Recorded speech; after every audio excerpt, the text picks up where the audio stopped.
నేను మీ గణేష్ సార్. ఈ ప్రాబ్లం అనేది మనకి ఎన్టీపీసీలో ఇవ్వబడినటువంటి క్వశ్చన్ ఇది. ఈ క్వశ్చన్ చూస్తే చాలా హార్డ్గా ఉన్నట్టు అనిపిస్తుంది, కానీ చాలా ఈజీగా చేయొచ్చు.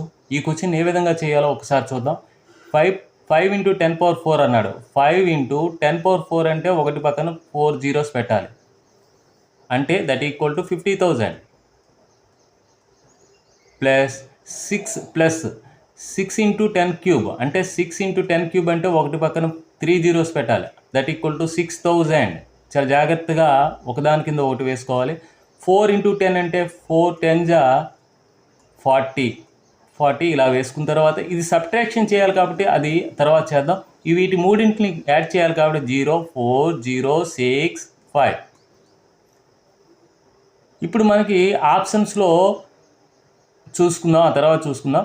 ఇప్పుడు ఏది సబ్ట్రాక్ట్ చేయాలి? ఇది సబ్ట్రాక్ట్ చేయాలి. అంటే -3 × 1/100 అంటే దాని అర్థం ఏంటి?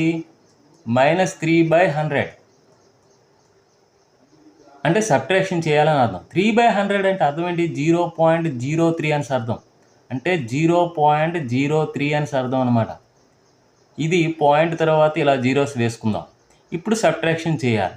ఇక్కడ 10లోంచి 3 పోతే 7, ఇక్కడ 9లోంచి 0 పోతే 9, ఇక్కడ 9లో 0 పోతే 9, ఇక్కడ ఏముంటుంది?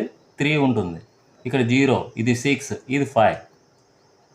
Hour answer is 56,039.97. ఎక్కడ ఉంది? 56. D is correct answer. ఎంత పెద్ద ప్రాబ్లం అయినా సరే మనకి ఒక అవగాహన, అండర్స్టాండింగ్ ఉంటే చిటికలో చేయవచ్చు. Okay, thank you.